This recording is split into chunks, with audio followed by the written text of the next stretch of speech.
So welcome back, and thank you for staying for what no doubt will be an excellent panel on the border. And of course, we've had a lot of talk today about border issues, but now we will focus exclusively on that. Our aim today is really to try to understand better the uses, effectiveness, and effects of border policies, practices, and resources. When I think of border issues, I actually think both of the physical border, which of course is what is the government, any government is responsible for defending and protecting, but I also think of the border in the sense that it plays a symbolic role in the imagination of citizens in every country of the world, actually, but in ours as well. And I often think that it's that symbolic power of the border that often matters politically, as well as, of course, the territorial border. But today we're not here to talk particularly about the symbols and the politics per se. We really have experts here to help us assess how the resources are being used, what the policies and practices that Congress has funded and is considering funding for, and what the executive priorities are, as well as how the border communities are affected by these. So our three experts, we'll begin with the Chief of the Border Patrol, Mike Fisher. We'll then proceed to Ted Alden, who's been writing in the immigration area for a number of years. He's actually an expert on competitiveness, economic competitiveness, and he just told me one of the books he's working on right now really is that larger subject, but of course immigration is a part of that, and so he has studied border issues in relation to economic competitiveness and other aspects of us. And Ted is at the Council for Foreign Relations. He'll talk about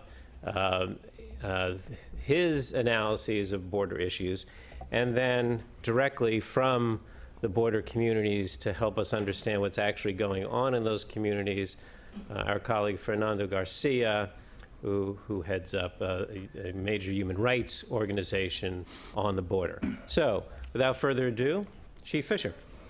Thank you, sir. And first of all, I want to thank the audience for the invitation, and certainly the commissioner. Just one small point of clarification. I'm not an expert. I consider myself a Border Patrol agent for about 26 and a half years, and all that means is that I have a perspective based on my career. It's not right, it's not wrong, and I look forward to your questions.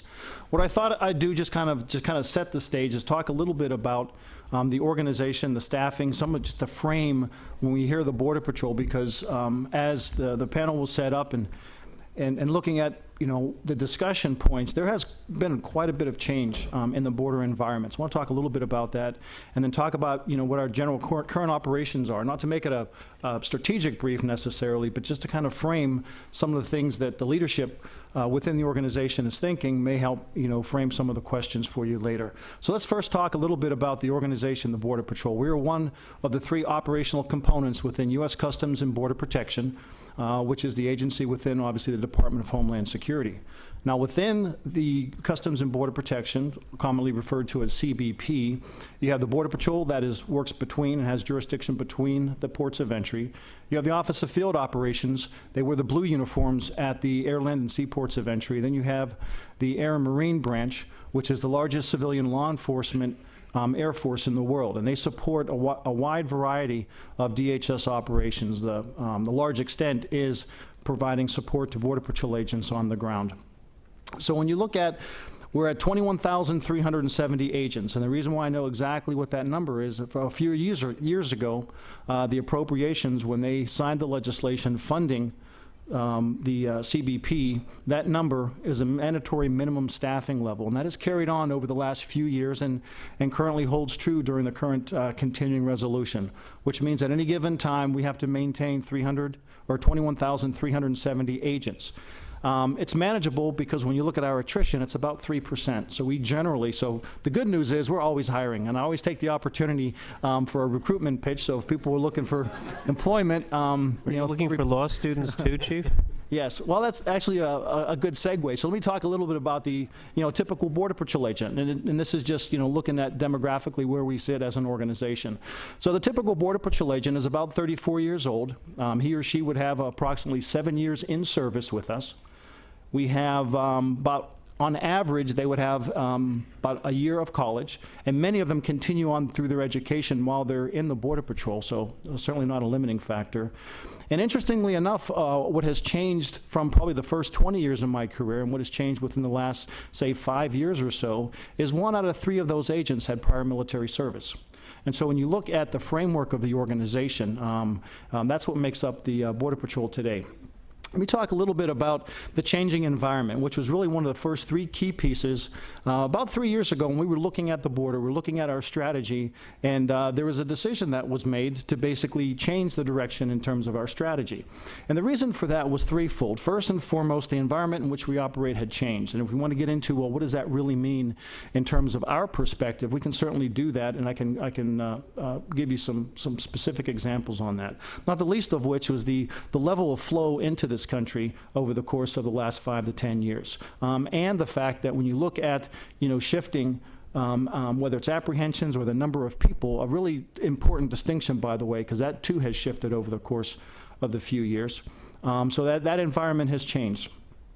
When you look at apprehensions, and by the way, I don't talk a lot about apprehensions only as a prelude to things like recidivism and average apprehensions per recidivist and all the metrics that support the strategic objectives. What a lot of people don't know is the Border Patrol agents last year apprehended approximately 430,000 apprehensions, right, which was about 330,000 people, but that represented 144 different countries. And so a lot of people, when they look at the numbers and the job that we do and the work that we do in terms of our primary mission, which is to reduce the likelihood of terrorist attacks to this country and certainly weapons of mass effect coming in, while at the same time providing a level of safety and security for the community in which we serve, it's a lot of activity. The second thing that we started thinking about, and obviously over the post-9/11 environment, our capabilities have really been enhanced, both in terms of technology, and it's not just the quantity in terms of night vision goggles and thermal scope systems, but really it's the quality of type of the technology. What you generally see in terms of Moore's Law playing out in terms of iPhones and everything else, we start seeing the same replication in terms of our ability to really provide broader situational awareness and provide the tools that are necessary for Border Patrol agents to go out and do that mission and be safe and secure. And it really wasn't a big stretch. I mean, 26.5 years doesn't sound like a long time, and really I keep learning every day, but it wasn't too long ago when I came into the Border Patrol that I was issued a flashlight. I had to buy my own batteries, by the way, and then we had to share one radio between 4 of us on a shift. And so when you fast forward to what we have today in terms of that level of technology, it's really difficult, which if I was a Border Patrol agent coming in the ranks today, I probably wouldn't survive. I mean, the Spanish was hard enough getting past the 6.5 and 10.5 month test, but the level of technology that these agents now have to become proficient with is just extraordinary. And third and last but not least is really the convergence of illicit networks. A lot of people, when you look at the environment, there's been a lot of change. It's been both in terms of not just the flow, but those criminal networks that have morphed over the years. And when I talk about illicit networks, I mean just that. When you look at the structures and those people that really are setting up these businesses to make money, whether the commodity is smuggling narcotics, and you can pick the choice of those narcotics, the human smuggling, the human trafficking, those organizations have changed. So much so that in July of 2011, the administration put out, and this was part of the National Security Staff's work, had really put out the strategy to combat transnational organized crime. If you haven't had the opportunity to look at it, it's somewhat of a lengthy document, but really I think the executive summary sums it up. And so we had to start thinking about our border environment differently given the convergence of those illicit networks. Talk about current operations, and then I'll conclude. Our current operations right now are really focused in primarily two areas, that being Arizona and South Texas. And I really should have said it the other way, South Texas and then Arizona, which over the course of the past 10 years, and I was able to hear the tail remarks from Senator McCain, and really for the longest time, starting about 1999, when the shift of the activity from San Diego moved into that particular corridor, the vast majority, up to about 52% at one point, of all entries along the southwest border occurred in that 260 miles of border. That is no longer the case, and that actually shifted this past year, FY13, when you look at the level of activity and flows. What also has changed in terms of that flow is generally about 5 years ago, you would have about 20% of the people that we apprehended coming in between the ports of entry were from some other country than Mexico. And when you look at the demographic shift as of this 2013 reporting cycle, it's about a 60-40 shift. So right now, about 40% of the individuals that we apprehend are from other countries other than Mexico. And when you look at the concentration and the increase, and the senator, talked a little bit about the increase of apprehensions compared to last year, that really has manifested itself specifically in an area of Rio Grande Valley, where right now and throughout last year, as it's been climbing, 70% of the individuals that they apprehend in South Texas are from some other country than Mexico. There's been huge demographic shifts in terms of the individuals that we encounter, in terms of ages and where they're coming from all across Central and South America, and really predominantly within the hemisphere. And so when we look at border security, we talk in terms of trying to reduce risk. This whole notion about, well, what does a secure border really mean? What does it look like? And I know the commissioner's been on some panels over the last couple of years, and there's still a debate, at least at current count, in terms of what that end state is supposed to look like. And so what we did is we kind of marched forward in our strategy and in our implementation, and we defined that within the organization, certainly open for debate. And part of what we describe as secure border is being low risk. And we can talk about what that means and how we measure that and how that's transformed in terms of how we approach and making that state of the border assessment. And if you notice, I mentioned it as a state of the border, which suggests a continuing state that is going to fluctuate based on threats and vulnerabilities. Because what's been teed up over the course of the last couple of years, and when I go up to the committees and people ask me and say, Chief, we want to know, is the border secure yet or not? That suggests an either-or proposition. And so at some point in time, there's going to be a magic assessment done either by me or by a group of individuals to say, yes, we have achieved that. And then to suggest somehow that's going to be a steady state and it's never going to change really hasn't, I think, really looked at the border as much as many of you in this audience have done. And again, thank you for the opportunity. I look forward to your discussions. Thank you very much, Chief, for kicking us off. Ted? Great, thanks. I'm privileged to follow the chief here, and I'll try to fill in a little bit of the history to flesh out a bit Chief Fisher's description of what's going on currently. I've got a couple of slides that will just give you some of the numbers on this. We all know border control is obviously an enormously important part of the current debate over immigration reform. I mean, we've all heard the refrain going back to the 1986 IRCA that the previous panel discussed. And the theory at the time was we would do a one-time legalization that would solve the problem. Instead, as we all know, following the 1986 legislation, we had the biggest surge in illegal immigration in the history of the United States. And there were lots of reasons for that. Lack of border control was only one of them, but it was certainly a significant factor. And so we're continuing, now even 25, almost 30 years later, to deal with the overhang of that. Lawmakers who say, well, fool me once, shame on me, fool me twice, shame on you, and not willing to go down that road again. So the question, is the problem at the border still the same one as it was in 1986? And I have done a lot of work in recent years looking at different aspects of border control. I wrote a book that looked at what's happened in the air environment since 9/11. All 19 of the hijackers came to the United States on airplanes with legal visas, but enormous changes in that space since 9/11. And more recently, I've written numerous articles as well looking at developments in the land borders with Canada and with Mexico. A friend of mine, Brian Roberts, who was an economist working at DHS for many years, he and I in 2011 authored a piece in Foreign Affairs which asked exactly the chief's question, which is what is a secure border? Why we don't know and how to find out. And then more recently, Brian and I teamed up with John Whitley, who was actually Brian's boss in DHS in the Program Analysis and Evaluation Division, to try to look at some of the metrics. How would we best assess progress in border security? We came out, since Don was hawking their wonderful report on enforcement, I'll do the same on this. We came out with a paper in May called Managing Illegal Immigration to the United States, How Effective is Enforcement, which tries to look at these questions. It's available on our website at CFR if you're interested. So my big argument here is that U.S. border control today looks nothing at all like it did in 1986. I wrote in my book that for most of its history, and this was still largely true in 1986, quote, the United States had only the loosest sort of border controls. Scrutiny of most visa applicants was cursory. Few checks were done on incoming airline passengers, and it was possible to walk freely across almost any portion of the more than 7,500 miles of land border with Mexico or Canada.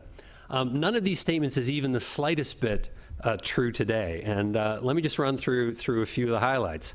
As the chief mentioned, the increase in Border Patrol agents and Border Patrol man hours. This is a measurement here of man hours on the top line and fencing on the bottom line. So we have the number of Border Patrol agents, 3,000 back in 1986. We're over 21,000 today. You can see the number of hours on the line fourfold from what it was back in the early 90s. Fencing technology deployed along much of the border. I mean, you can really see here in particular, I think a lot of people don't understand how steep that curve got after 2005. I mean, a lot of people think this was a reaction to 9/11. In fact, there really were two big periods of the buildup. One was the 1990s in California and Texas, and the other one was post-2005 as part of the Bush administration's effort to get immigration reform legislation. 25 years ago, it was pretty easy to slip across the border in any of the major urban areas, Tijuana, San Diego, or El Paso, Juarez. That is simply not true today. It is difficult, dangerous, and expensive to cross the southern border illegally. At the legal ports of entry, very difficult to cross now, virtually impossible, without some kind of official tamper-proof document. So a passport or a passport card or a border crossing card. I mean, just by point of comparison, the so-called Millennium Bomber in 2000, Ahmed Rassam, who had tried to come down from Canada to carry out a plot to bomb the Los Angeles airport. He showed the customs, it wasn't called CBP at the time, but he showed the customs immigration inspector a Costco card. So that was his identity for trying to travel in the United States. Fortunately, she didn't accept it. And he was stopped at the border in Port Angeles, out in my neck of the woods, out on the West Coast. Visa checks are far more stringent. And non-visa travelers have to provide all their passport, other identifying information to the U.S. government in advance. Every traveler is now checked against terrorist and criminal watch lists. Their travel histories are checked, try to see if there's any red flags there that indicate possible involvement in terrorist activities. Most air travelers coming to the United States now are fingerprinted when they arrive at the airport. We started with 2. We now take 10 fingerprints from everyone arriving, again, to double check on identity and also for potential ties to criminal or terrorist activity, because we have big databases in both the criminal world, the FBI, and in the Defense Department. And the United States now tracks departing passengers through their passport data. Increasingly, the U.S. government knows if someone here on a visa has overstayed their visa. Now, we've all heard the figure that 40% of those here illegally originally came on a legal visa. The U.S. government is doing a much better job of tracking this. The Senate bill talks about creating a biometric exit, which is complicated, but perhaps doable, at least in the air environment. So it's no exaggeration that we've gone from having one of the more porous borders in the world to one of the most secure. It's still possible, of course, to get in the United States illegally, and many people do it, but it's much, much harder than it used to be. Judging from the political rhetoric that still goes on in Congress today, most Americans simply do not understand this. They believe the border is still extremely porous. So let me just run through some of the metrics that sort of back up my case that the border now is not anything like what it was. So this slide number 3, is measuring total border apprehension. So this is number of arrests per year. And the news here, obviously, is this tremendous downward slope in all 3 lines over the last decade. I like to do it state by state, though, because there's a story contained in this, which is if you want to understand why Senator McCain's state, Arizona, is the state that has been so much on the front line of the debate over illegal immigration, this graphic tells you. So you go back to the early 1990s and mid-90s when Doris was commissioner. The Texas and California were the big entry corridors. Obviously, the urban areas, easy. San Diego, Tijuana, El Paso, Juarez, Brentsville, Matamoros, those were the easy entry corridors. Well, the Border Patrol shut those down. You know, Operation Gatekeeper, California, Operation Hold the Line. In Texas, well, what happened? All of the unauthorized traffic moved into Arizona. That's that purple line that went way, way up by 2000, 2001. But the big story, steady downward since. The little blip at the end there is Texas, and I don't have the 13 data in here. I think that goes up even a little more in the 13 data. As the chief talked about, that's mostly non-Mexicans coming through that South Texas corridor. But that clearly is a pretty impressive measure of success. You get the same sort of results, not maybe quite as dramatic visually, but if you look at apprehension rates for illegal crossers. So that's the percentage of those trying to apprehend the percentage of those trying to cross illegally who are arrested by the Border Patrol. The research that we've got in this paper with Brian and John uses a variety of methods, survey data that's been collected for years, recidivist analysis, which is people making multiple attempts.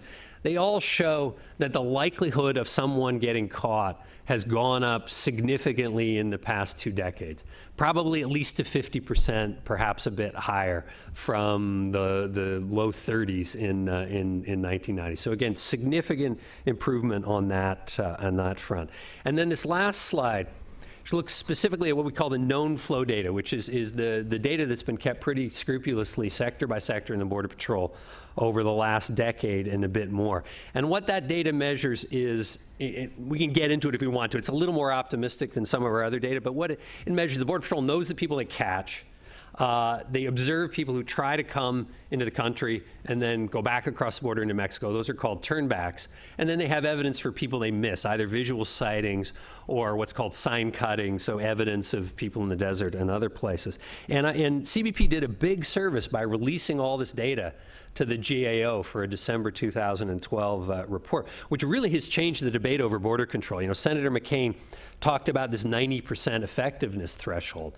That's a goal that Congress may establish as part of this bill, that we want a situation on the border where 90% of those who try to cross are either arrested or they're forced to turn back. And as you can see, we're not that far from it in a lot of the key sectors. And Rio Grande Valley is where the challenges remain the biggest, and the chief would know a lot more about that. So I want to turn quickly to the issue of what should be done next, because we were asked on this panel to address that. And I would say there are really 2 broad approaches on the table as part of the legislation currently being considered by the Congress. One is embodied in the Senate bill, and particularly in the Corker-Hoven amendment, which was a last-minute political deal that came together to allow enough the Republican support to get the bill through the Senate. It continues what really has been, I would call, the resource-based approach of the last 2 decades. Border Patrol, you go back to this period in the 80s, early 90s, was clearly terribly under-resourced for the scale of its mission. This is just a measure of Border Patrol agents. You could use technology measures, you can use others. Big increases over the last 2 decades. Corker-Hoven just throws a lot more money at the problem. Says, okay, over the next 10 years, we're going to double the number of agents again. We're going to go from 21,000 to in the neighborhood of 40,000, even though there are parts of the border, as the chief will tell you, where they're not making a lot of arrests now because the traffic's way down. A lot of technology in that. A lot of it probably necessary. But again, it's a big resource base. Let's throw a lot more agents. Let's throw a lot more stuff at the problem and hope we get the results we want. $46 billion over 10 years. The other approach is embodied in the legislation that was passed unanimously, and I will say that again because it's stunning, unanimously by the House Homeland Security Committee, which takes what I would call a results-based approach. It sets a target for the administration, which is this 90% effectiveness number, and then asks the professionals, people in the Border Patrol, CBP, to lay out what they need to reach that goal. And we can certainly talk about the potential problems with the House approach, but I strongly believe that the focus on results rather than inputs is the right way to go. And I find it encouraging that Congress is now talking in more tangible terms about what a secure border actually means, rather than just complaining, oh my gosh, the border is insecure and therefore we can't do anything else on the immigration front. And again, I want to praise CBP and the Border Patrol, I think, who have played a very constructive role in the shift towards that approach. This is an administration that takes metrics seriously, and I think that's critical for making progress. Bill, as I said, passed the committee unanimously. We'll see where it goes. Mike McCall, the Texas Republican who chairs the committee, said yesterday, according to a Politico story, that he doesn't want to see that bill become part of something that gets conferenced with the Senate. So he's reluctant even on his own creation. Democrats have been a bit more enthusiastic. They introduced their own comprehensive bill in the House a couple of weeks ago, which quite interestingly took all of the Senate bill except for the border title, and it swapped out and used the House Homeland Security bill as their border title. So it's interesting that the bill is Republican in origin. I worked with a number of the Republican staffers on it, but the Democrats seem to have embraced it as an approach they can live with. We'll see where that goes. I just want to do one final footnote, and I wish I had one more slide here. I haven't talked at all about the legal ports of entry, but if we want to talk about cost effectiveness, we do a lot better adding folks at the legal ports than adding, no offense to your guys in green, but adding additional Border Patrol agents at this point. It was a study that my friend Brian Roberts was involved in for the University of Southern California that suggested that every single CBP officer you add at the land ports of entry is worth about $2 million to the U.S. economy in terms of reduced wait times and border crossings and various spin-off economic benefits. Not to mention there are real security gains, because as it gets harder and harder to get through the territory that the chief and his men are patrolling, more people are trying to find their ways through the legal ports of entry, not to mention drugs and other contraband. So that's something that ought to be part of this debate. So I'll stop there, Andrew. Excellent, Ted. Thank you very much, and thanks for bringing that data to our conference. I'm sure there will be a lot of questions to follow up on all of that. So now, Fernando, tell us what's going on in the local communities, please. Okay. So first, thank you for the invitation to the organizers to this 10th Annual Immigration Law and Policy Conference. Thanks to Don, Doris, Andrew, Dimitri. I don't know what I'm gonna do, how I gonna explain my kids that I'm not there in Halloween trick-or-treating in El Paso. Thanks to all of you. Oh, man. But I might find some kind of answers. I'm very grateful for the inclusion of this specific panel, because it's very timely, talking about border enforcement as a part of this big discussion, especially talking about the U.S.-Mexico border. Let me say that my presentation will focus on the misrepresentation of the border region in the national political debate. It's very difficult for me not to talk about politics when there is no policy debate. I mean, really, I mean, we have we are not having a policy debate. There's a lot of things being said that are impacting whatever is going to come up out of immigration.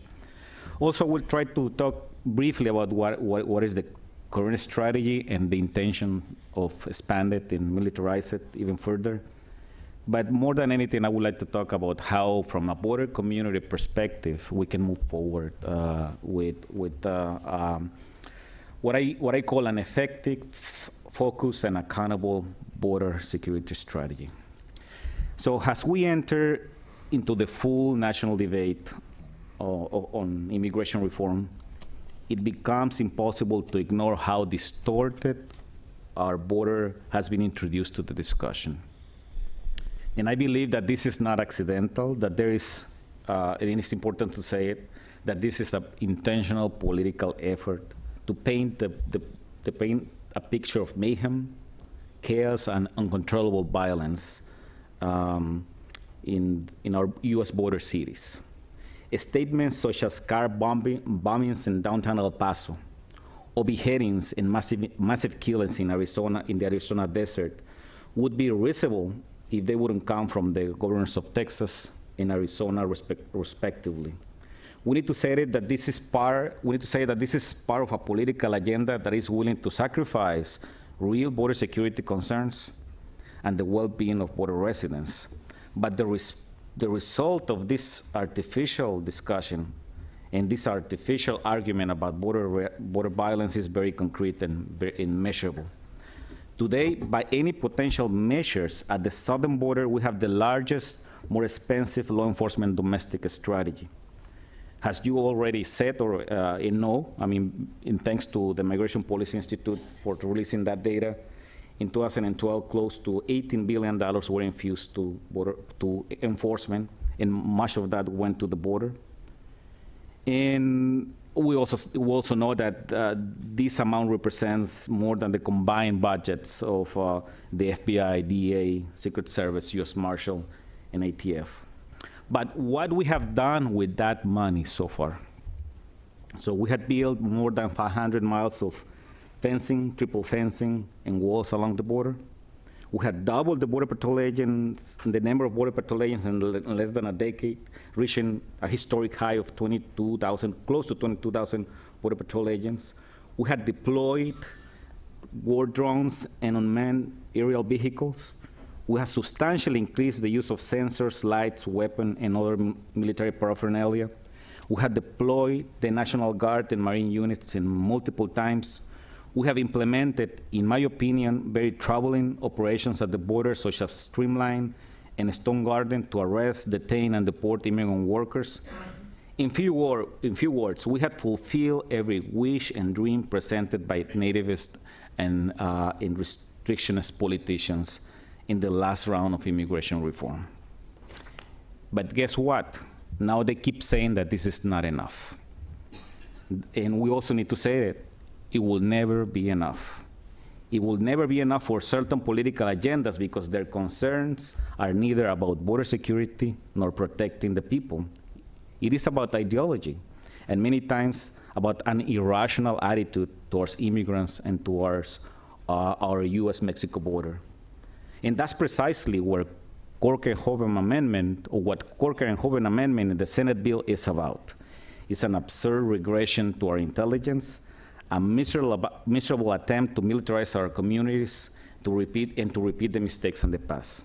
They are not only telling us that it is not enough, but they are telling me, and they are telling us that in El Paso, the safest city in the nation, where my family and my friends live, that we need to construct more fences, deploy more drones, double once again the number of Border Patrol agents, and expand this irrationality. But again, I think it is time to reflect on what we have done and to start moving into a new discussion where we can move from quantity, this approach of quantity, to something that is going to take us to quality of the enforcement. So as I said, our border enforcement strategy is not only the largest, but in my opinion, is the least accountable. The impacts of this strategy are devastating from a human civil rights perspective. We have close to 500 immigrants dying every year in our deserts, rivers, and mountains, has the intended consequence of border protection. And in the least few years also, we have seen the rise of incidents where border agents, they have used lethal force against immigrants and border residents. So there's a very real sense of fear at the border due to potential mistreatment and abuse. We cannot ignore that. So I believe that it's time to move away from a strategy that considers quantity as the most important element in the question. A massive, slow, ineffective, abusive, and fiscally irresponsible system would only produce bad results. This is not the American way. This is not what our border communities need nor deserve. So it is time to reshape and rebuild our border policies. Our border enforcement strategy needs to reflect our American values with emphasis in the following points. The first one is that we need to ensure that our national security strategy does not treat border residents and immigrant families as a part of the problem, but rather as a part of the solution. We need to hold our border and immigration enforcement institution and personnel accountable to Congress and to border communities. Also, the border and immigration law enforcement institution and personnel must be aligned with the highest of the professionalism and dignity. We need to implement supervising and monitoring mechanisms to ensure that border strategies, programs, and projects are fiscally responsible.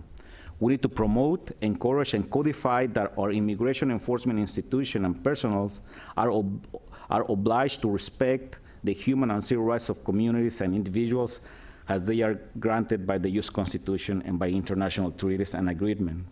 And finally, we need to promote the understanding that migration of people to the United States is both a historic fact and that we cannot only address it with an enforcement-only mentality.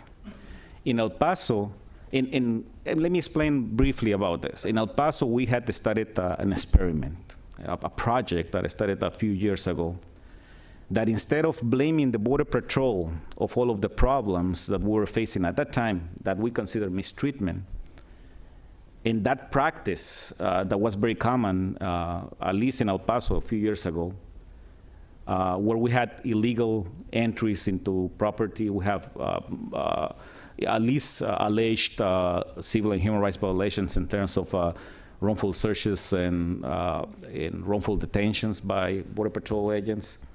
We started an engagement process with Border Patrol at the local level in El Paso sector. And we start having a dialogue. I mean, we start talking about the problems. We started talking about the responsibility of Border Patrol to protect the nation, but also to protect our communities at the border. And also they start listening from us, the idea that while they were doing that they couldn't violate this human and civil rights of people. And I can report that through that engagement in El Paso, very specific results occurred. The first one is that we have possibly the only non-uniform community relations officer in El Paso that no other sector has.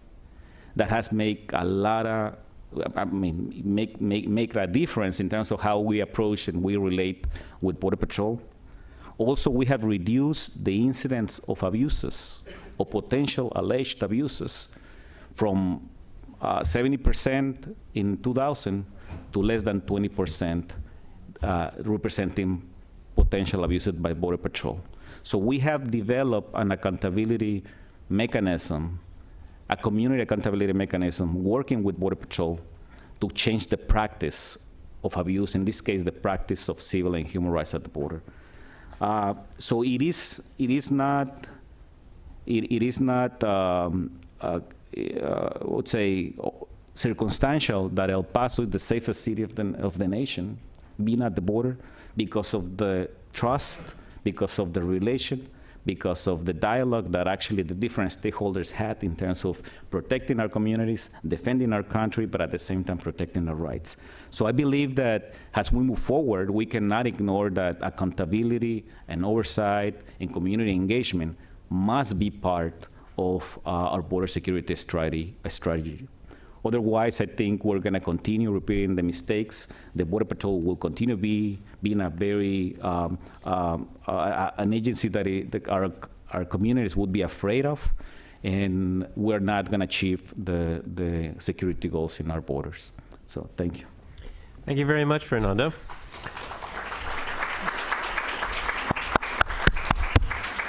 So we are now open for questions. We've had 3 different experts begin this. If you would please come to I guess we can get microphones around. Thank you very much, everybody, for your help. Please identify yourself by name, and if you're with an organization, tell us who you are.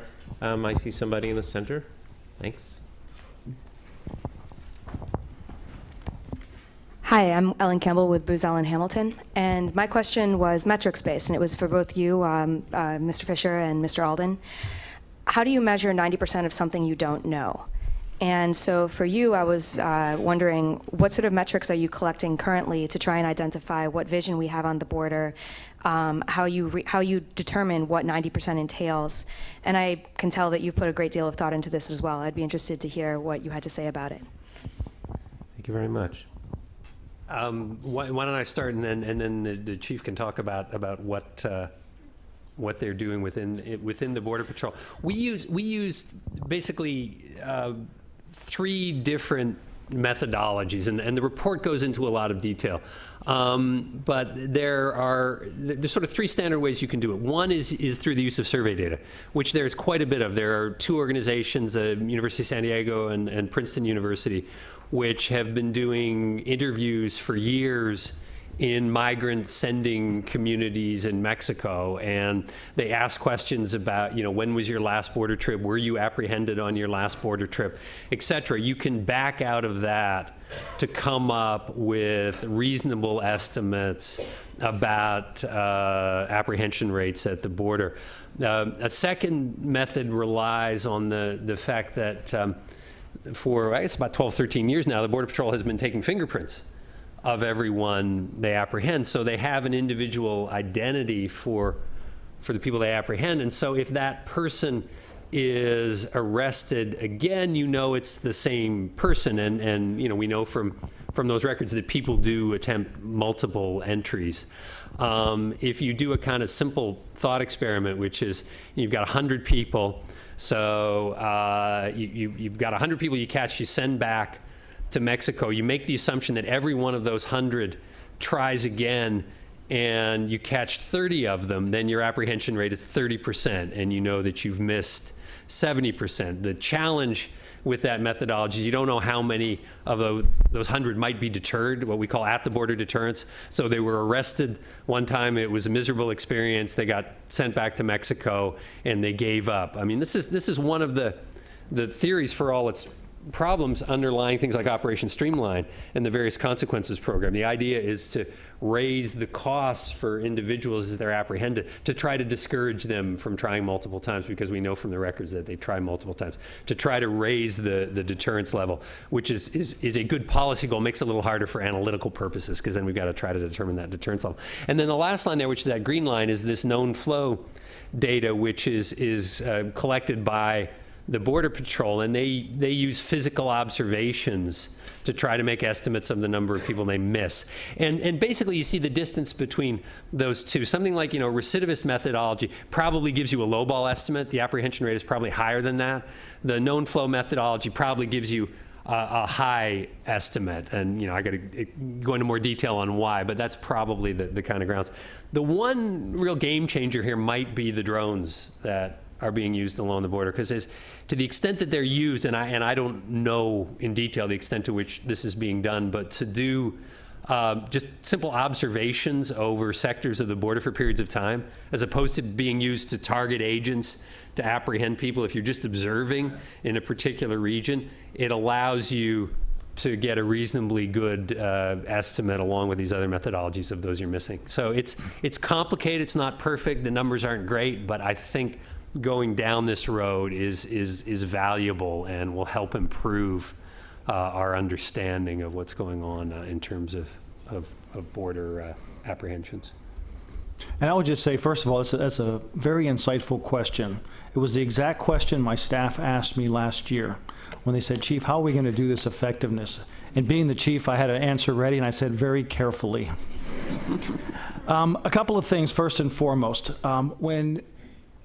What we're trying to do and what we are going to do is not a scientific method. I want to be very clear about that. We're trying to get more fidelity in the data that we capture. We're trying to institutionalize definitions of turnbacks and gotaways, which, although we've been collecting that data a number of years, it wasn't until 2012 that we had a very concerted discussion about data integrity and what it means and building the doctrine. So institutionally, we understood what we were trying to accomplish. Think of it in these terms. When an individual being smuggled comes in between the ports of entry, there are generally 3 outcomes. 1 is they're going to be apprehended. 2, for whatever reason, they're going to turn around and return from the country where they came, right? Let's say Mexico in this case, or the southern border. Or 3, they're going to evade apprehension. So the whole idea, and it's good to see Rebecca Gambler in the audience too. I've had these discussions with Rebecca with GAO over the last couple of years. And a side note, I joke with Rebecca and her team. I said, I'm not retiring until I convince GAO that our formula is right. And so when you look at, well, how do you get a percentage? And by the way, that 90%, people talk about 90%. When I testified in Congress, I think it was It was probably maybe in the spring.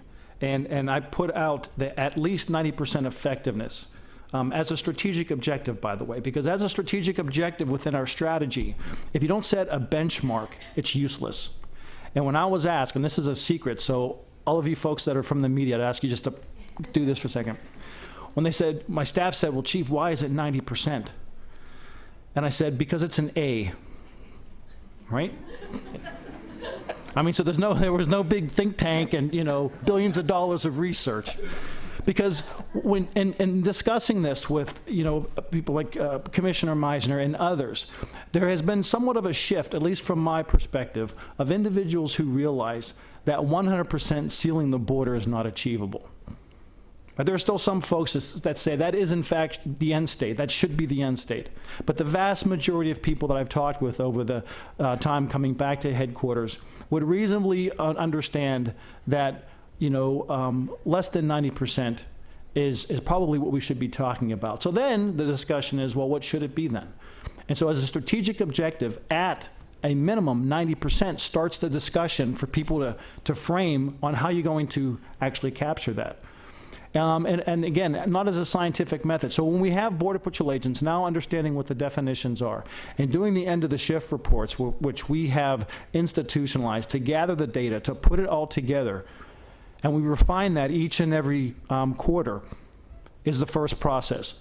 But then the question is this, and I've been asked this probably at least a dozen times over the past 3 years.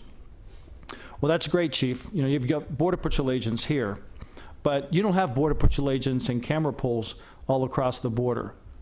So you're talking about effectiveness, and that's great, right?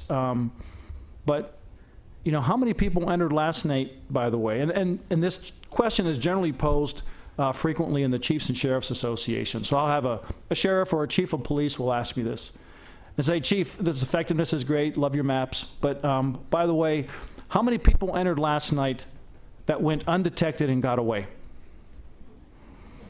And my answer to them is, it's probably the same amount of individuals who committed crimes in your jurisdiction that your dispatcher didn't get a 911 call on. You see so the difference, but the point was, we're still responsible as a country to protect that border. So we started thinking over the past couple of years about how do we do that? And see, the fallacy, I believe it's a fallacy. There's a misunderstanding of what security is and what it isn't. There are many people that I've talked to on the border. I'm not saying they're wrong. This is a piece, and especially when you talk about, ranchers in Arizona who for the last 10 years have seen a steady inflow of people coming across their properties. And one of the last visits out in Arizona, and I was explaining the strategic implementation and some of the shifts. And I'd say, okay, well, look, here's what we're doing. And I had a rancher put up his hand and say, my wife and I just drove that fence along Mexico. It's part of our property line. And we drove 20 miles this past weekend. And we didn't see one Border Patrol agent, and there was no camera towers that were out there that you've deployed. There was no mobile surveillance systems, and we didn't hear one helicopter during that whole afternoon ride. And that border is not secure, Chief, and what are you going to do about it? And so my immediate question was, well, what did you see? We didn't see anything. So the whole perception about, does a vulnerability exist in the absence of Border Patrol agents and technology? And we posed the question 2 years ago that it doesn't. But how then are we going to cover those areas? Because as discussed, is $48 billion the right dollar amount for this next infusion of more agents and more technology? That discussion will continue. But as we're looking at this, part of, and Mr. Alden mentioned it in terms of the use of the unmanned aerial systems. Right, so the CBP now has 10 Predator Bs within our inventory. Part of the technology that we're using is what's called synthetic aperture radar. It's called the SAR system. Think of it like this. It is a high-speed camera that takes very definitive video. The unmanned aerial system flies at approximately 19,000 feet. It can stay on station approximately 18 to 24 hours. And so what we've done is we've asked the field to identify these areas along the border where they believe, based on intelligence, information from the community, based on agent judgment, that those areas, oh, and by the way, we have a lot of terrain impediments. So if you're looking at these illicit networks that are set up to make money in some of these very inhospitable areas, the least places that they would want to set up this business to do illicit trafficking, give us those targets. And what we've done is we started tracking along the border, and we just started this last March, by the way, so we're in our infancy in trying to do this. And what we'll do is we'll take, let's say, 20 miles, and we'll take that unmanned aerial system, and we'll use a synthetic aperture radar, and it'll do a swath along that border. 24 hours later, it'll do the exact same flight.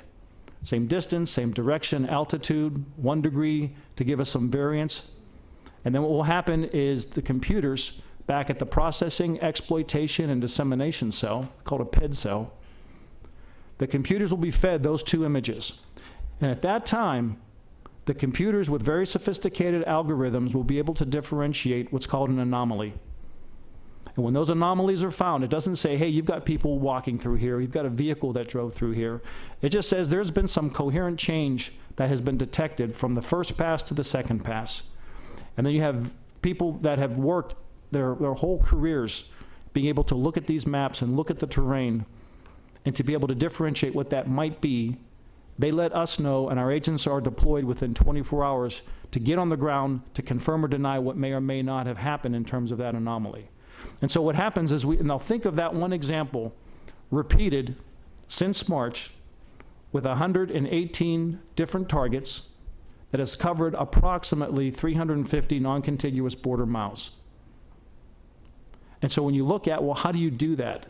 So the whole idea now is that this was the predecessor in GAO, and really, you know, shined a light on this on one of the panels that we did about 3 years ago, and we were talking about effectiveness. We hadn't figured it out yet, but we thought it was going to be important. It certainly was a lot better than just comparing and contrasting apprehensions from one year to the next, by the way. And he said, well, that's really great, Chief. This whole effectiveness is great, but you know, it's as if you're giving me your batting average, but you're only giving me your hits, because all you're talking about is apprehensions. I want to know what the denominator is. I want to know what the total entries are. And as much as I was, you know, I was licking my wounds after that hearing and said, batting average, you know, I was a ball player, but I understood exactly the point. And that helped shape our thinking in terms of we just can't ignore what we think. And I don't think that apprehension is a good proxy for anything. Apprehension is what it is. What's important is how many people, what is the recidivism rate, and what threat do they pose to this country, going back to the biometrics. We're just starting off on this new strategic implementation on how we think about our border, the metrics that we're able to put forward. And I'm not going to be the sole, you know, town crier in terms of saying the border's secure or it's not. What I'm trying to do is set up a fundamental understanding and saying this is what we think it is, at least in our environment, at least within our law enforcement mission set, to change the conversation about whether we should have more people or more things. But effectiveness is going to be a key to that, no doubt. Thank you for the question. I would like to add one Please more do, thing Fernando. on the metrics, because I believe that is part of the problem when we focus so much on enforcement, that we don't see other potential ideas on how do we define success. And at least from the border community perspective, we don't see other metrics that are important and that people is talking about in our communities. For example, and I think should be very clear for us that an important metric should be that more people come across legally and less people from between port of entries. I think that at the end of the day, that's going to be the defining metric, and how do we actually approach this issue of bringing the flows in a legal way.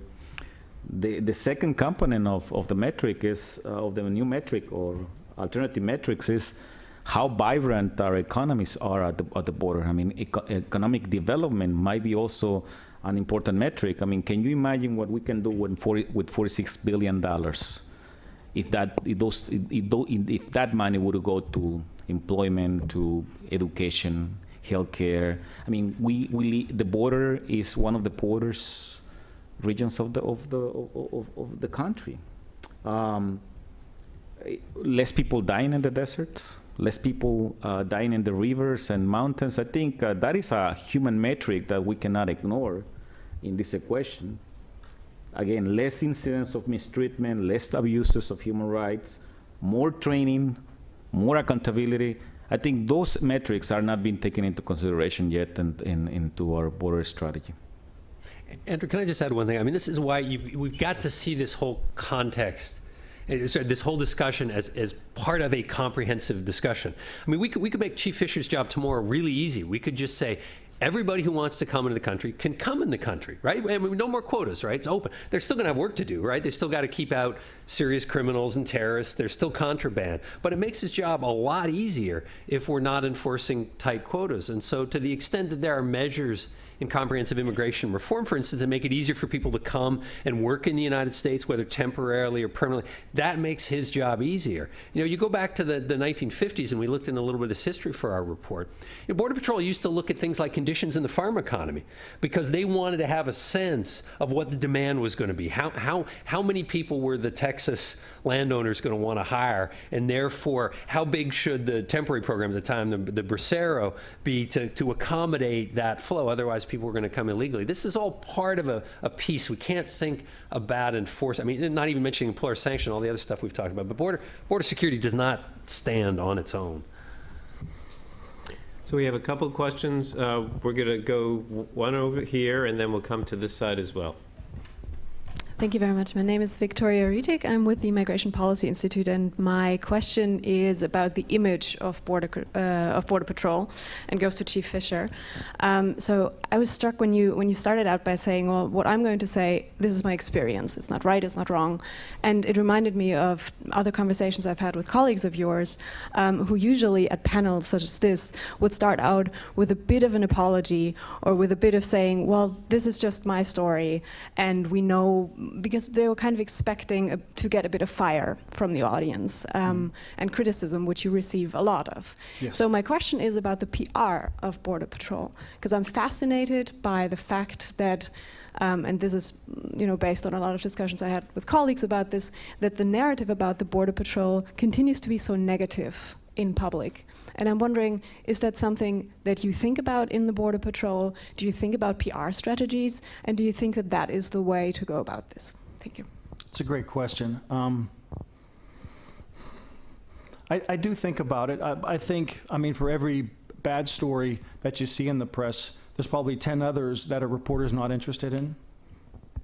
To be honest with you, you saw the tunnel seizure probably, this morning. I think it broke on the news, and very little questions about, the multi-tons and the sophistication of these illicit networks and what that means to national security. Nobody wants to do that story, right? But when you look at those other types of media, remember, Border Patrol agents are really no different than many of you in this group, right? At some point along their journey, they decided they wanted a career, and they could have picked any career that they wanted. But yet something drew them into the Border Patrol. When I talk to the Border Patrol agents, they're very dedicated. Now, I will also tell you, it's a very large organization, right? I tell community members a lot of times, we're the good guys. We're not the perfect guys. We do make mistakes. We're the first to admit it. We're the first that are trying to correct it. But from a perception standpoint, Border Patrol agents, after their duties, they live in the same communities. Right? They've got family members in the communities. Nobody wants to come into an organization where they're always being belittled and people don't, support them. But despite that, to the extent that those stories still exist, those Border Patrol agents each and every day continue to put on the uniform, and they have committed themselves to selfless service. Unlike perhaps many other professions, they take an oath, and they swear an oath to support and defend the Constitution against all enemies, foreign and domestic. And they say, I take this obligation freely, without any mental reservation or purpose of evasion. Well, that's not an administrative process. This is something that they commit to, and we hold them to that standard. And I think when those Border Patrol agents may have a rough day, and they go home and there's some news story, and my wife says, geez, how come they're talking about the Border Patrol like that? Doesn't that hurt morale? Sure it does. But I need those Border Patrol agents to understand that we live in a free country, and they're out there supporting and defending that country so that other people can opine and suggest what they think we are or we're not about.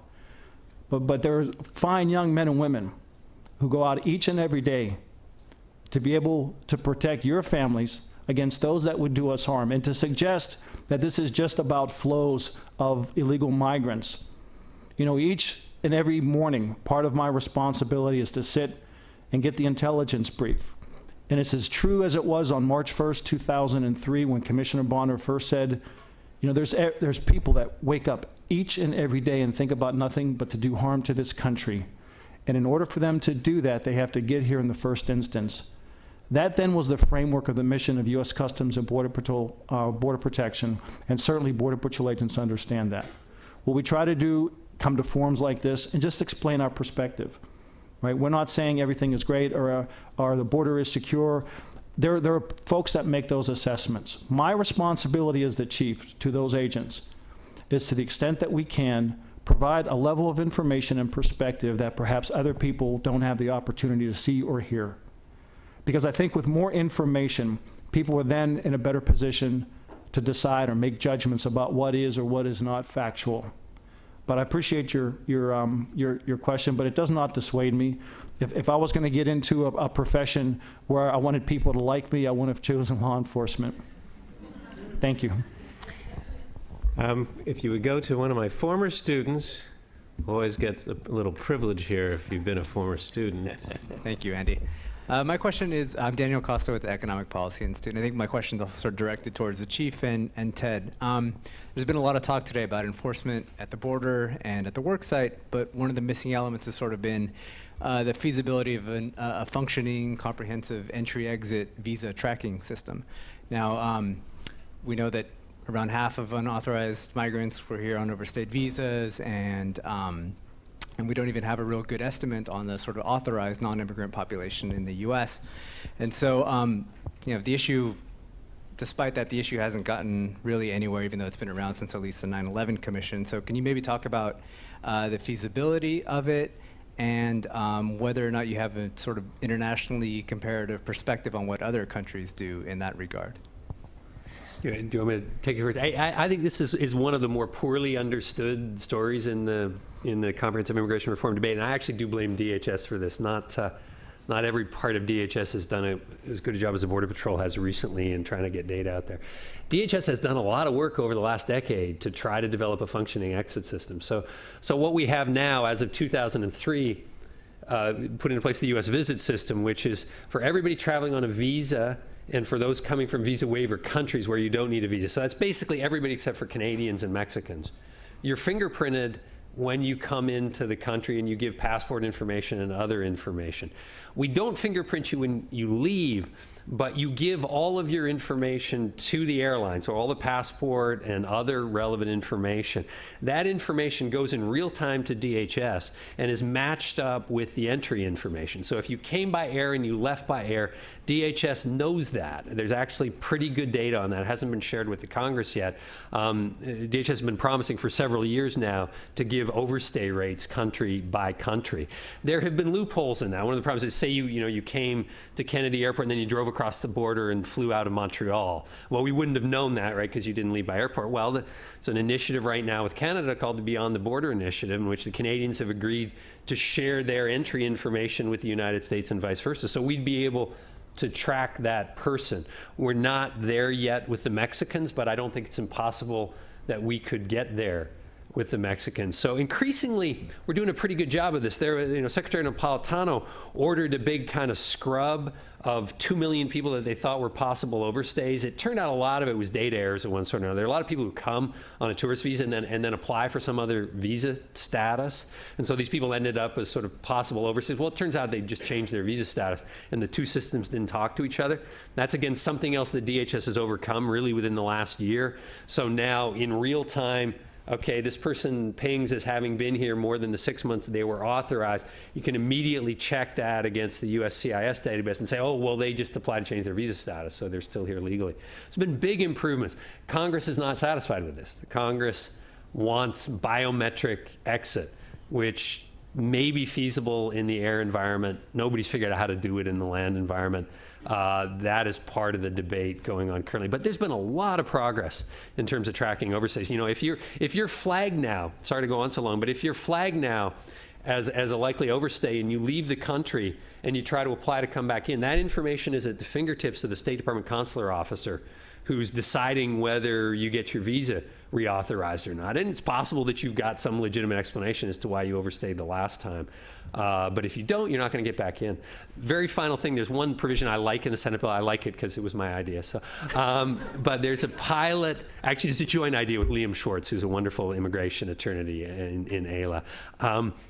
There's a pilot program to give people email alerts when their visa, their terms of entry are about to expire. I think a lot of people misunderstand. They think they've got a 10-year visa, and they think that authorizes them to come to the United States for 10 years. It doesn't. It means, you know, you come and you get whatever term is given to you by the CBP officer, which is, you know, maybe 6 months for a tourist visa. So to ping people when their term is about up, to just kind of proactively say, we expect you to go when you're supposed to, and we're keeping an eye on you. So we'll see where that goes. Thanks, Ted. Professor Zatz had her hand up, and I just want to make sure I see everybody. Is anybody upstairs trying to raise your hand? Good. We'll get you next, okay? You're going to have to speak loudly. We can't get the mics up there. But Professor Zatz, please.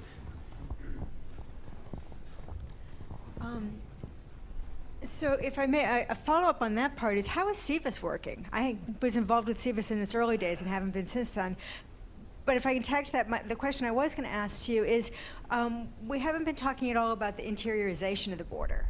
And that certainly has a major effect on economic competitiveness. You have a lot of cities, including Phoenix, right near the border, that would like to have more of a flexible ability to engage labor and international capital.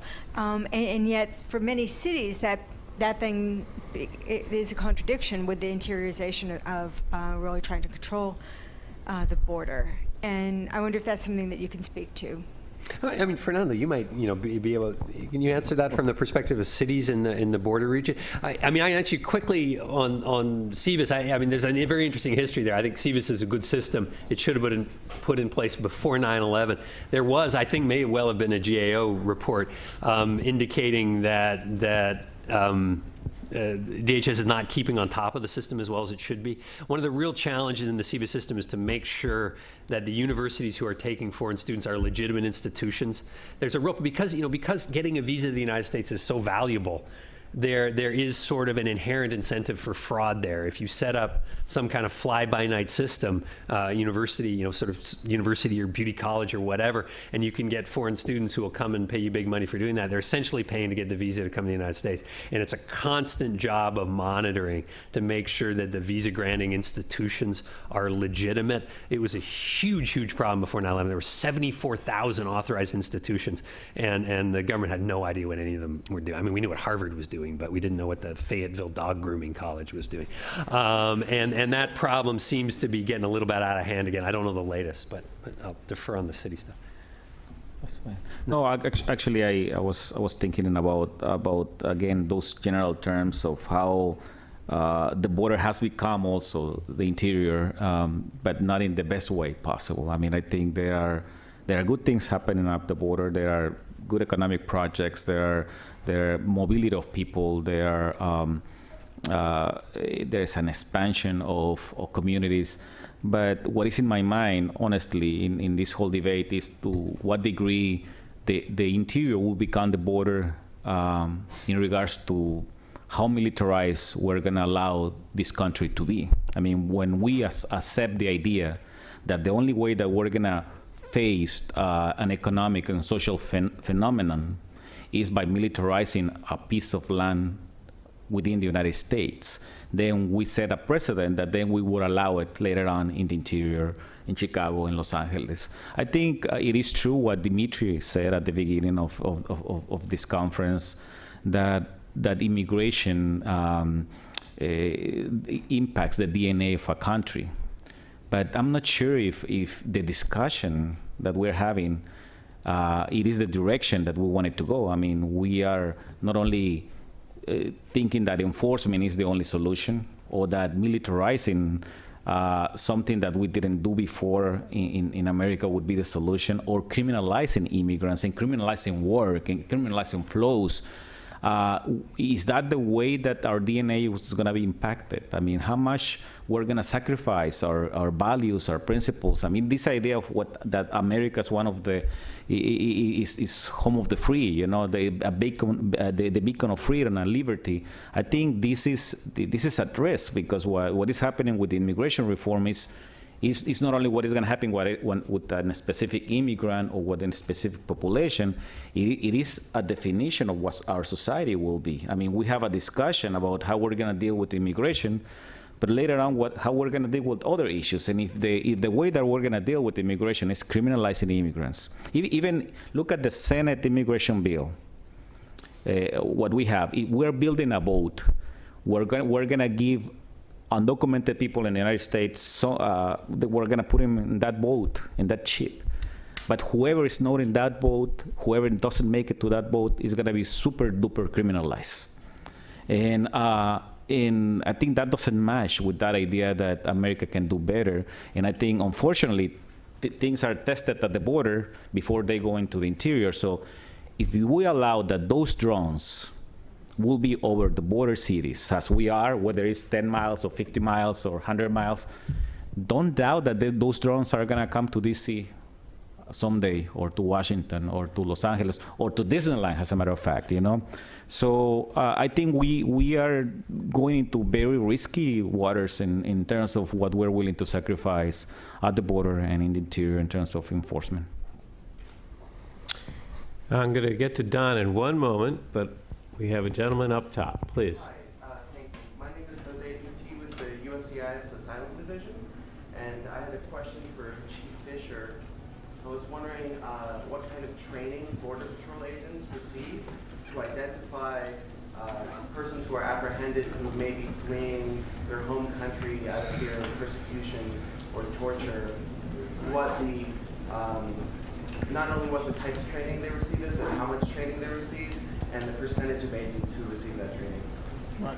Well, the percentage, all Border Patrol agents, you know, either at the academy and certainly in their post-academy, when they're actually in the field and processing, we'll have the standard training. I don't remember the hours, the requirements.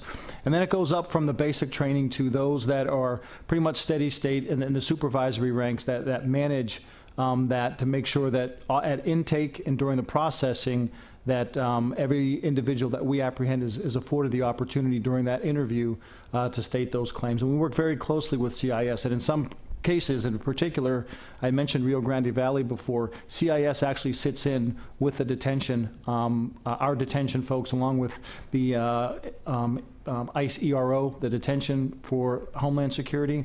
And so that's done in an integrated fashion within the department. And that's a model that, if needed in other locations, we're certainly looking to move out to other locations. Don. Thank you, Andy. So, Chief, I wanted to just get back to Fernando's question, which is, you know, and he's talked about the very productive relationship that the Border Network has with the Border Patrol in El Paso, and I know that for a fact there's very good cooperation there. But he uses this word accountability a lot.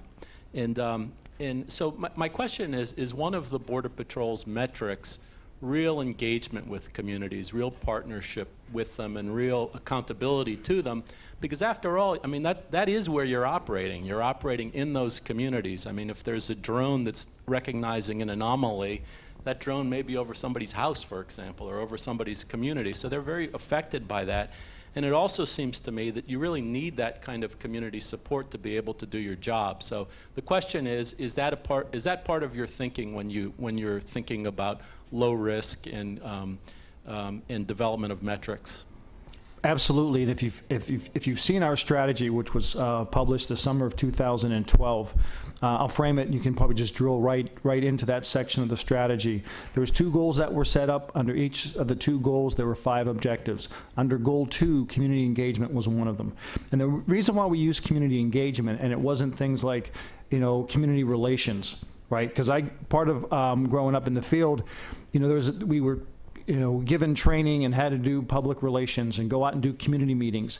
And really the way it was set up, to the earlier point, was you got to go and meet with those community members, Chief, because well, we think they have some issues with you, and we're going to bring the coffee and the cookies, and we want you to explain to them what you do, and hopefully we'll change their minds in an hour. So I'd go out and, and give them, throw up some maps and answer their questions. And as everybody left, I really wasn't sure if that message was right. So we were looking about community relations. We weren't talking about community engagement. And so what we shifted in terms of our thinking, and more importantly, in terms of our implementation, are things like Citizens Academy, right? So over the last few years, what we've done is we've had members of communities in many locations along the border do what's called a Citizens Academy. And we basically do it either a couple of days a week, and we do that maybe for 4 or 5 weeks. We may do it 1 week and then come back 3 weeks. And really, we work with the community and set the itinerary or the program. And what we do is we put them through things like, riding in a Border Patrol agent and seeing what it's like in that environment at night. Give them an opportunity to go out to the range. We talk to them about the use of force model and how we train Border Patrol agents. So the community actually, for a period of time, has can look at least through the lenses of Border Patrol agents when they're enforcing the laws, and trying to give them a better understanding of what the agents go through. And so the engagement as a metric is really important. I stated earlier, and I want to kind of foot stomp this, there's going to be a time when someone's going to ask me on the Hill, and if you're picking squares, this is an easy bet. Put $1 on it, because someone's going to ask me within the next 12 to 18 months, Chief, is the border secure or not? I probably have a piece of answering that question. I think the vast majority, to include the community, is going to have to weigh in.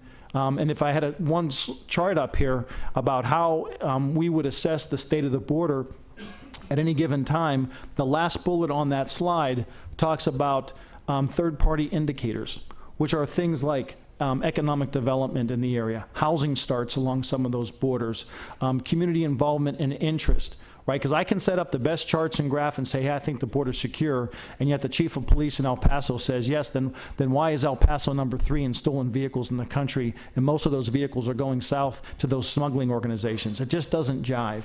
And the community, because they live and operate in that environment, we are accountable to them, and they certainly have a much larger voice than perhaps I would in assessing the state of the border. That's what's changing in terms of our strategy. I'm glad we're talking a lot about effectiveness and measurement. So I just want to follow up a little bit now with Fernando again, because you talked about an effective program of engagement in El Paso. If you were to say what the 3 major reasons it was successful, or just a couple major reasons why it was successful, what made it successful, and is it something that can be replicated elsewhere, do you think? It can be replicated. Unfortunately, it's not necessarily been like that in other sectors so far. But I think for that, we needed different factors. I mean, the first one, you needed a willing community. I mean, that means that people that overcome fear and then talk to Border Patrol, and I think Border Network was a vehicle for that. I mean, we were organizing communities, and through that community organizing, we actually engage. We look for the engagement. We develop that dialogue. So you have a willing community, willing organizations, also and agencies to do that. On the other hand, you needed a chief. Like in that case, you needed somebody that would see the value of community engagement, which is not true in all of the sectors. I mean, to be honest, we had sectors where they don't see each other at the eye. I mean, they don't sit at the table. The community organizations think that Border Patrol is the problem of all of the problems at the border, and that the solution is to dissolve the Border Patrol. I just put in an example. And the chief some of the chiefs would say that, those are Looney Tunes groups that just want to put a bad name on Border Patrol, so they don't engage. So I think the idea that you have a community that is organized and is willing to engage because they need to engage, and the Border Patrol's chief see that opportunity, I think that was one of the elements that allowed this to happen.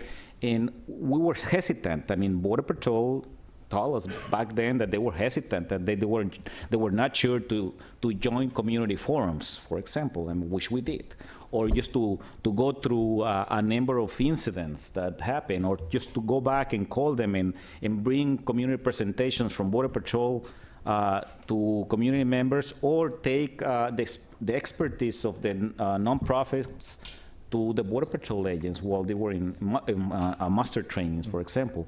So that was this trial and error process that in the long run was successful. Unfortunately, this is not happening as a part of the standard policy of Border Patrol. Like the relations between communities and Border Patrol chiefs and Border Patrol agents nowadays depends on the willingness of both to engage. So there is not in my opinion, there is not an intentional program, a national program that actually would either facilitate every sector to allow that to happen.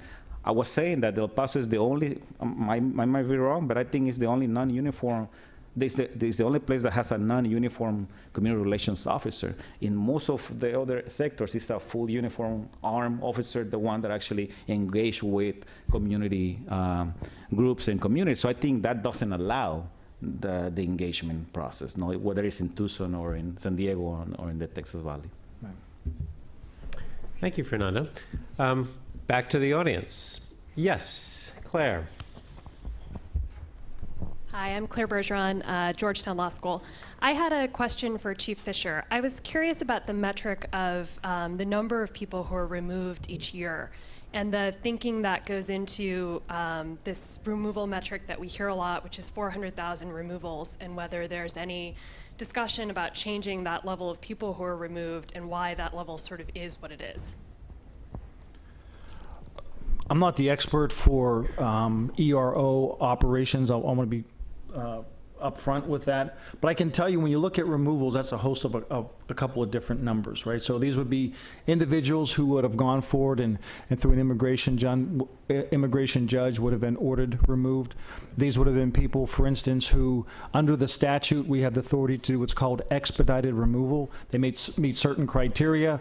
We can go ahead and they admit basically they came in less than 14 days. And so there's some criteria that's set up for that. So when they're removed to the country of origin, that counts. I don't know that there's necessarily a magic number that's set to hit or not. It's just a matter of flow in terms of individuals that are here in this country, whether we apprehend them, they're overstays, and a final determination is made generally by an immigration judge to go ahead and effect that removal. I'm not sure if that's exactly your question, but again, I'm not the expert on the policy for it or in terms of I just know what the flow rate is, and as we've started to see the changes in that over the last few years, what is set is basically the funding that ICE ERO, which is the enforcement removal operations, the number of beds and the funding that they're given is finite. So their ability to maintain people in detention is a limiting factor in all of that process from point of entry to final determination on whether they're going to be allowed to remain in the United States or if they were ordered removed from immigration judge. So there is some limited ability for DHS to hold people in detention for the period of final determinations. We have time for one last question. Gentleman over here. Thank you.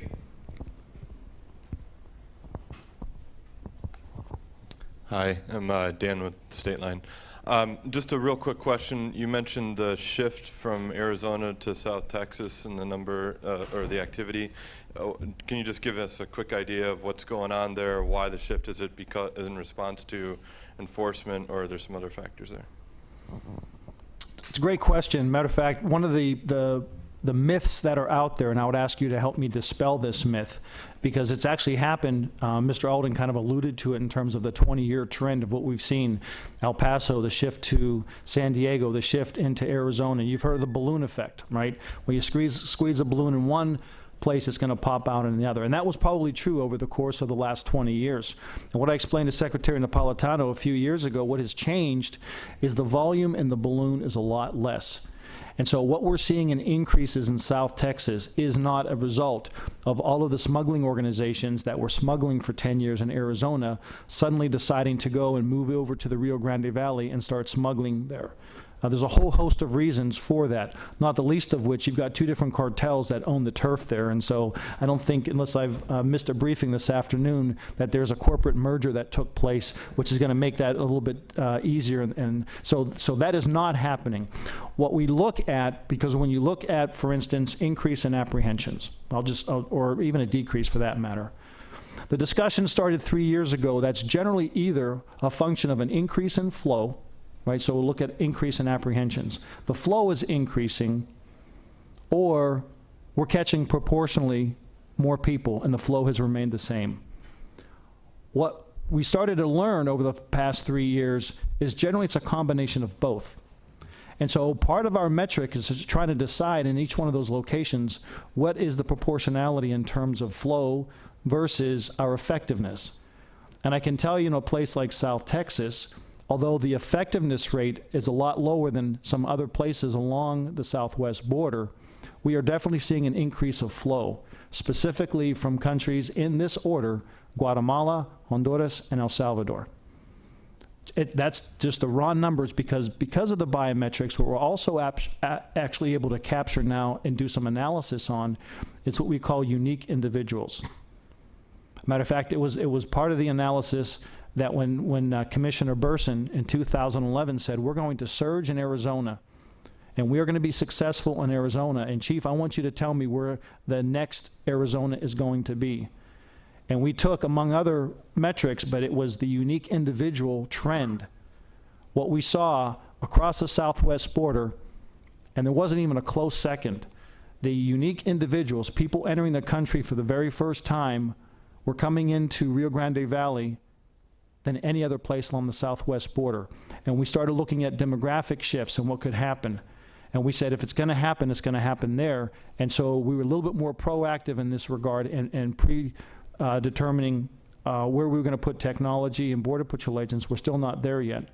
But when you look at flows, it's not just, it's an easy calculation. What we decided within the organization, it's a lot more complicated than perhaps we were leading people to believe years ago. But what's also changed is that environment that I talked about at the beginning. So that was part of our thinking and the shift for that. Yes, to add there that actually that shift of the flows is coming with a cost. The human cost is precisely in Farfurrias when we have like one of the highest rates of migrant deaths at this time this year. So I think it is happening, and it is very real. Probably we're going to conclude, but also I would like to say that we have made some progress with headquarters, especially in talking about the use of lethal force and the protocols that actually been reviewed and released lately. And Anna Hinkins has been also a very good asset in terms of connecting the headquarters with the different groups and communities working on the use of lethal force and other issues. So I think we had made progress, but I think it's too little resources. It is not legislated. It's not in the book yet. But I think we're making progress, and hopefully this will become the standards on how actually we relate in the future. And if I could just real quickly, Fernando brings up a really good point because it's somewhat timely in terms of the request that CBP made to have PERF and some others take a look at what has been happening over the last year or so. Interestingly enough, of the 80 or 90 recommendations that PERF had put out for CBP, all except 2 were either already in process or accepted that we're bringing into, whether it's a training environment or building scenarios for the academies. The 2, by the way, because I'm often asked this, well, what are the 2 that CBP didn't agree with? It really had to do with objects that are being thrown at Border Patrol agents and the prohibition that PERF put out that we should not be able to use deadly force. And the other one was shooting at vehicles when really, in effect, our policy doesn't state that. But when you look over and above and you look at that environment, and I'll just leave you with this, if you haven't had an opportunity to go to the border, open invitation, pick your location. I would suggest San Diego in February, perhaps, right? Nice beaches, a horse patrol. Get out there and talk with the men and women of the Border Patrol. Because the fact of the matter is, on average, for the past 5 years, Border Patrol agents are assaulted, on average, every day, almost 3 times for 5 years. So think of your workspace and your environment. And when you look at the level of assaults against Border Patrol agents in that chaotic environment where those illicit organizations prefer to operate, Border Patrol agents and the use of force as it relates to assaults only use deadly force in less than 0.5%. And so when you look at the environment and the lethality at which these criminal organizations operate, that's the focus of our strategy, is the convergence of those illicit networks and how we can disrupt and dismantle them so they are not exploiting, one, our public safety and security, they're not exploiting people in the manner at which they would do in a place like Falfurrias, when they would just go ahead and let people out there in these vast areas to die just because they've already got prepayment, and they turn around and go back and leave these people. And then our mission becomes search and rescue. So again, thank you for the opportunity to comment. Well, I always like a panel that doesn't want to stop. This is a great group of experts. I'm giving an A to the audience for the questions, an A to the panelists for their answers, and now you know where Mike got his A for the Senate. Well, I didn't get it in undergraduate, that's for sure. But please join me in thanking our panelists. Ted, Mike, and Chief, thanks so much for doing this. And thanks again to all my colleagues at the Migration Policy Institute, Clinic, and the Center for Migration Studies for joining us today. And thank you for being here. See you at the next annual Immigration Law and Policy Conference.